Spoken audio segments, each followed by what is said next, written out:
ನಮಸ್ಕಾರ ಪ್ರೀತಿಯ ವೀಕ್ಷಕರೇ, ನೀವು ನೋಡ್ತಾ ಇದ್ದೀರಾ government jobs news Shashikala YouTube channel. ಇವತ್ತಿನ ಉದ್ಯೋಗದ ಮಾಹಿತಿ ಈ ರೀತಿಯಾಗಿದೆ. ತುಮಕೂರು ಮಹಾನಗರ ಪಾಲಿಕೆ ಇಲಾಖೆ ನೇಮಕಾತಿ 2026 ಇಲಾಖೆಯಲ್ಲಿ ಅಗತ್ಯವಿರುವ 238 ಪೌರ ಕಾರ್ಮಿಕ ಹುದ್ದೆಗಳಿಗೆ ಆನ್ಲೈನ್ ಮೂಲಕ ಅರ್ಜಿ ಆಹ್ವಾನಿಸಲಾಗಿದೆ. ಈ ಹುದ್ದೆಗಳಿಗೆ ಯಾವುದೇ ರೀತಿಯ ಲಿಖಿತ ಪರೀಕ್ಷೆ ಇರುವುದಿಲ್ಲ. ಅರ್ಜಿ ಸಲ್ಲಿಸಿದ ಅಭ್ಯರ್ಥಿಗಳನ್ನು ಸಂದರ್ಶನದ ಮೂಲಕ ಆಯ್ಕೆ ಮಾಡಲಾಗುತ್ತದೆ. ಕನಿಷ್ಠ 18 ವರ್ಷ, ಗರಿಷ್ಠ 50 ವರ್ಷ ವಯೋಮಿತಿಯ ಕರ್ನಾಟಕದ ಅಭ್ಯರ್ಥಿಗಳು ಅರ್ಜಿ ಸಲ್ಲಿಸಬಹುದು. ಪೌರ ಕಾರ್ಮಿಕ ಹುದ್ದೆಗಳಿಗೆ ಸಂಬಂಧಿಸಿದ ಹೆಚ್ಚಿನ ವಿವರ ಈ ಕೆಳಗಿನಂತೆ ವಿವರಿಸಲಾಗಿದೆ. ಇದೇ ರೀತಿಯ ಉದ್ಯೋಗದ ಮಾಹಿತಿಯನ್ನು ಪಡೆಯಲು ನಿಮ್ಮ ವಿಡಿಯೋ ಕೆಳಗಡೆ ಕಾಣುವ ಕೆಂಪು ಬಣ್ಣದ ಸಬ್ಸ್ಕ್ರೈಬ್ ಬಟನ್ ಮೇಲೆ ಕ್ಲಿಕ್ ಮಾಡಿ, ಹಾಗೆ ಅದರ ಪಕ್ಕದಲ್ಲಿ ಬರುವ ಬೆಲ್ ಐಕಾನ್ ಮೇಲೆ ಪ್ರೆಸ್ ಮಾಡಿ. ಇಲಾಖೆ ಹೆಸರು ತುಮಕೂರು ಮಹಾನಗರ ಪಾಲಿಕೆ. ಹುದ್ದೆಗಳ ಹೆಸರು ಪೌರ ಕಾರ್ಮಿಕ. ಒಟ್ಟು ಹುದ್ದೆಗಳ ಸಂಖ್ಯೆ ಇಲಾಖೆಯಲ್ಲಿ 238 ಹುದ್ದೆಗಳು ಖಾಲಿ ಇವೆ.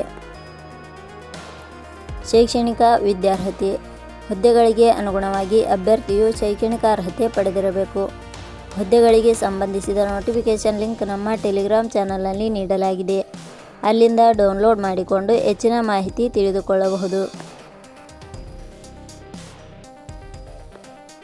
ವಯೋಮಿತಿ. ಹುದ್ದೆಗಳಿಗೆ ಅನುಗುಣವಾಗಿ ಕನಿಷ್ಠ 18 ವರ್ಷ, ಗರಿಷ್ಠ 50 ವರ್ಷ ನಿಗದಿಪಡಿಸಲಾಗಿದೆ. ವಯೋಮಿತಿ ಸಡಿಲಿಕೆ ವಿವರಣೆ. ತುಮಕೂರು ಮಹಾನಗರ ಪಾಲಿಕೆ ಇಲಾಖೆಯ ನಿಯಮಗಳ ಅನುಸಾರ ವಯೋಮಿತಿಯಲ್ಲಿ ಸಡಿಲಿಕೆ ಇರುತ್ತದೆ. ವೇತನ ಶ್ರೇಣಿ. ಆಯ್ಕೆಯಾದ ಅಭ್ಯರ್ಥಿಗಳಿಗೆ ಇಲಾಖೆಯ ನಿಯಮಗಳ ಅನುಸಾರ ಮಾಸಿಕವಾಗಿ ವೇತನ ಶ್ರೇಣಿ ಇರುತ್ತದೆ. ಅರ್ಜಿ ಸಲ್ಲಿಸುವ ವಿಧಾನ. ಹುದ್ದೆಗಳಿಗೆ ಅರ್ಜಿ ಸಲ್ಲಿಸಲು ಬಯಸುವವರು www.jobsexplain.com ವೆಬ್ಸೈಟ್ಗೆ ಭೇಟಿ ನೀಡಿ ಅರ್ಜಿ ಸಲ್ಲಿಸಬೇಕು. ಆಯ್ಕೆಯ ವಿಧಾನ. ಹುದ್ದೆಗಳಿಗೆ ಅರ್ಜಿ ಸಲ್ಲಿಸಿದ ಅಭ್ಯರ್ಥಿಗಳನ್ನು ಇಲಾಖೆಯ ನಿಯಮಗಳ ಅನುಸಾರ ಸಂದರ್ಶನದ ಆಧಾರದ ಮೇಲೆ ಆಯ್ಕೆ ಮಾಡಲಾಗುತ್ತದೆ. ಅರ್ಜಿ ಶುಲ್ಕ.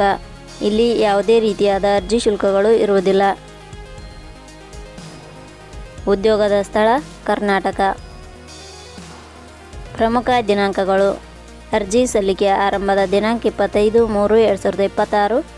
ಅರ್ಜಿ ಸಲ್ಲಿಕೆ ಕೊನೆಯ ದಿನಾಂಕ 8 ಏಪ್ರಿಲ್ 2026. ಕೊನೆಯ ಪದಗಳು. ನಾವು ನೀಡಿರುವ ಈ ಉದ್ಯೋಗದ ಮಾಹಿತಿ ಇಷ್ಟವಾಗಿದ್ದರೆ ಮಾಹಿತಿಯನ್ನು ಎಲ್ಲರಿಗೂ ಶೇರ್ ಮಾಡಿ. ಧನ್ಯವಾದಗಳು.